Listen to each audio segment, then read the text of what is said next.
In a medium filled with mediocrity, whether it be anime or manga, at some point the stories that I consumed simply didn't impact me as much as I would hope. I'd come to slowly realize the patterns, cliches, plot devices, and elements that were being recycled and reused over and over again. I've said this in the past, but I've never thought of something being generic or cliche to necessarily equate to being bad. It's just that more often than not, when something is generic or cliched, then that story usually ends up being average or bland. But every now and then, amongst the huge catalog of animes to choose from, I would encounter something that once again reinstilled a similar emotion to that of when I first joined the anime community. And I've noticed that these select animes and mangas usually fall into one of two categories. Either they're as close to perfect in execution, like Haikyuu, Mob Psycho, Hunter x Hunter, and One Piece, or there's something that throws away all notions of conventional norms and does its own thing. Today we're going to be talking about the latter, a manga that, although unpolished and far from perfect, is a manga that will thoroughly grip you and make you feel something different. That manga is Fire Punch, Chainsaw Man's predecessor.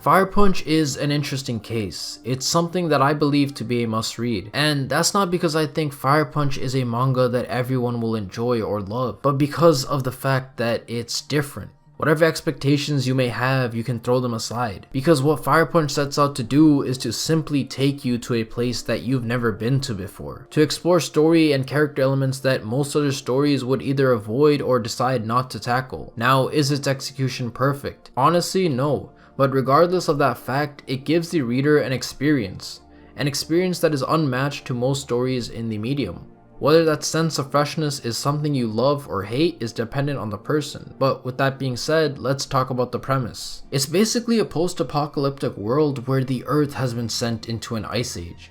There's a lack of resources, land, and food. Humanity is barely scraping by, but there are select humans who can create miracles. These humans are called the Gifted. In essence, they have supernatural abilities. Now with that setting, what Fire Punch does so amazingly well is the direction in which it decides to take its story. They're in the Ice Age, and so you'd expect this to be a story about survival. How does Fire Punch then decide to tackle that aspect? By showing the characters search for food, or maybe by showing them build protective structures? It doesn't do either of those things. Instead, it takes on a much more unsettling and somber perspective that really explores the darker themes and elements that exist within such a setting. What do I mean by this? Well, you see, one such gifted ability is the ability to regenerate. Our main character Agni has said ability. And remember how I said earlier that there's a lack of food? Well, it's gotten to the point where the reality of dying by starvation is very real. And in order to solve that problem, the people decide to cannibalize. Not each other, but the very flesh and bones that come from Agni. You see, periodically Agni cuts his own arm off and gives his remains to the community. This allows the village to sustain itself, and because Agni will regenerate his lost limbs, he's essentially a living infinite food supply. That's unsettling. To live day to day, week to week, month to month on the remains of a living human being, or to be the very person who has to endure the pain of his own limbs being cut off over and over again, all for the sake of survival. And what's even more so disturbing is the fact that this is their only option. As disgusting and just pure wrong it feels to see our main character do this, the truth is he has to. If he wants to survive, and if he wants the people he cares for to continue living, he needs to go to such lengths. And this by itself is already extremely fascinating because it doesn't fall under common expectations. But there's more. There's a group of troops, armed men, who later come to Agni's small village. They've come to gather food, and during their search they find stored human flesh. Of course, we know that they're Agni's remains, but upon learning this, the soldiers immediately brand the community as cannibals, which they are. Their leader, gifted with the ability to set ablaze an inextinguishable flame to anything before him, takes action and burns the entire village to the ground. The result, everyone dies. All except for one. Agni, the man who has an unnaturally strong healing ability. His entire body is set in flames, yet he can't die. He burns, but he heals it right after. He shouts, yells, screams, and cries in agony, yet he's unable to die. He's still unable to die.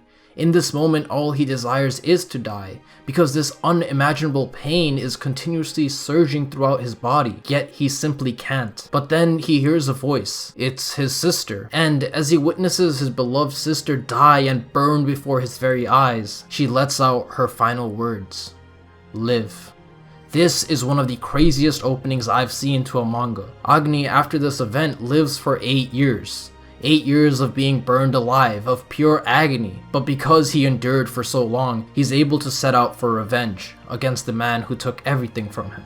The name Fire Punch comes to fruition, as now he's a living human torch, with flames that will never die. Anything he touches, anything that happens to touch him, will burn ablaze for infinity. Cannibalism, torture, savagery, and brutality all in the course of a singular chapter. I'm sure you can already tell, but Fire Punch is out there, with a premise that's honestly absurd, but so incredibly intriguing that you can't help but turn the page. It falls outside that realm of expectations, and when something is unexpected, you will want more.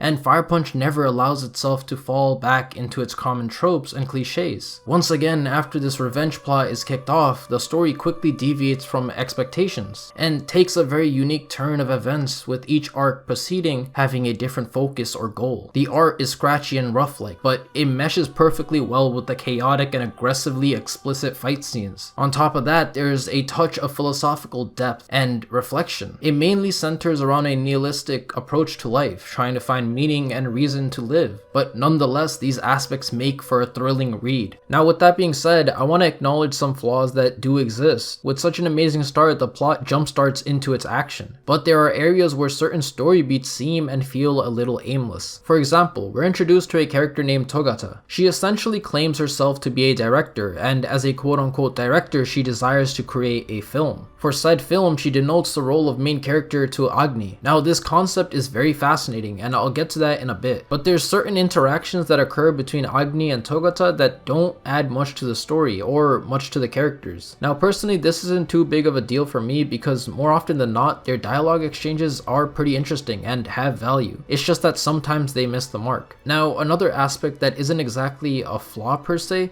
but something that could have definitely been done better, and that's the pacing issues. Certain scenes I feel could have been a lot more heartfelt or emotional had the story taken the proper time to develop or build into the climax/payoff. Now, once again, like the other problem I mentioned, these problems aren't major issues that bring the story down. Rather, they're issues that, had they been resolved or less evident, could have propelled the story to even greater heights. Now let's talk about characters.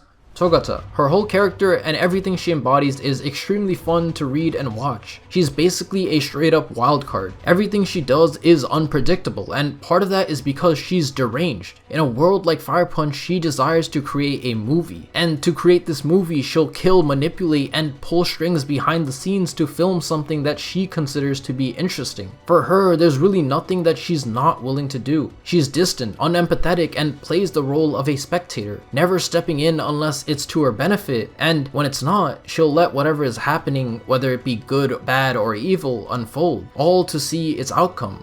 An outcome that may potentially be worth putting into her film.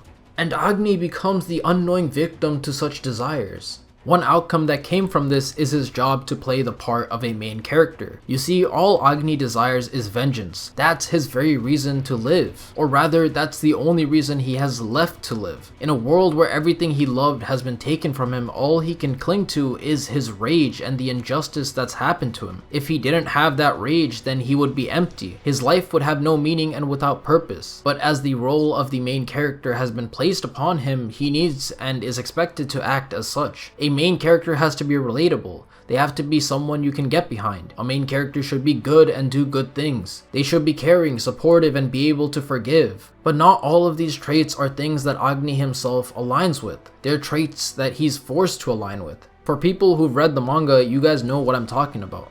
As a protagonist, Agni is supposed to act a certain way, and there are scenes, and one scene in specific, where he simply isn't able to let it go. And so he lets out his purest, most raw emotion and commits an atrocious act, uncharacteristic of a main character. Now, he does also save and help many others, so doesn't that mean he's one befitting of a main character? Well, not exactly. Agni has saved people. He's saved countless lives, sometimes directly and other times indirectly. And although that may be true, at the root of it all, his desire is to die. Back in chapter 1, had he never heard that one word, live, then he would not be standing today. He seeks revenge, but he seeks it out so that his last mission on Earth can finally be completed, which would in turn rid of his reason to live, and in truth let him finally rest. With each concurrent arc, Agni goes through periods of emotional reflection, trying to find reasons to carry on. But when the option to die is presented, he's very willing to open that door. The only thing stopping him are those haunting words telling him to live. He doesn't want to live, he doesn't want to suffer, he just wants to let go. But he has to continue onward. He was told to live, he was told to be a main character, a savior,